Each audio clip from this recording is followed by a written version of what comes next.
les études de réseau, un petit comparatif, cette bonne vieille Game Boy, à l'ancienne, et l'un de ces jeux les plus populaires de l'époque, j'ai nommé Tetris bien sûr, qui consistait à empiler différentes formes géométriques pour créer des lignes. Oui, j'ai bien dit de belles lignes. Exactement ce qu'on essaye de faire avec nos outils.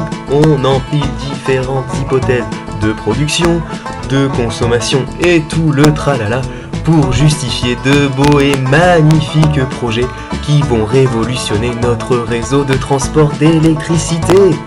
Peut-être que Cèdre est en fait constitué de sortes de druides à la recherche de la recette de l'étude magique qui justifiera la création de magnifiques transformateurs, ou que dis-je, de lignes des plus originales qui feront plaisir à ces chers et bons Français. C'est merveilleux. Et parfois, ça marche sur le papier.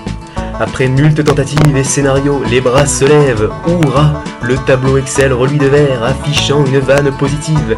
La valorisation du projet a l'air de se faire, c'est incroyable, les comptes sont au beau fixe, l'argent va couler à flot dans 12 ans. Je vois déjà ma ligne, ces pylônes avec mon nom sur chacun d'eux, c'est incroyable. Sauf que ça, c'est sur l'écran, malheureusement. Pas d'enflammade, l'ours a encore sauvé sa peau. En effet, Dame Nature, qui a toujours son mot à dire, a dit stop. Oui, cette bonne vieille Dame Nature, qui a trouvé la présence d'une belle libellule, que dis-je, d'une chignole de papillons bleus, ainsi que de belles pâquerettes, espèces en voie de disparition, qui jonchaient ce terrain, pourtant si idéal pour accueillir nos chers pylônes. Mais, pardonnons à Dame Nature qui n'a parfois rien à redire, car l'acteur le plus impactant est bien sûr la politique. Ah, cette chère politique qui semble supplanter la science et ses calculs mathématiques et physiques. Elle aura toujours le dernier mot et nous pousse à tester de nouveaux scénarios et de nouvelles hypothèses. Des doutes apparaissent alors sur les visages. La recette de la potion magique, que dis-je, pardonnez-moi, de l'étude magique a changé. Plus rien ne semble fonctionner comme avant. C'est le drame, la moue apparaît sur les visages, le projet s'écroule, c'est le crash.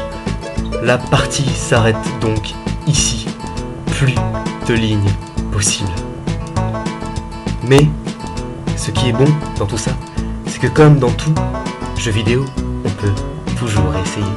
C'est donc dans un recommencement perpétuel qu'on s'élance à la poursuite de nouvelles études, mais tout ça avec un grand sourire bien sûr, car malgré cette dépendance à des hypothèses des plus changeantes, les méthodes et réflexions n'en restent pas moins très palpitantes.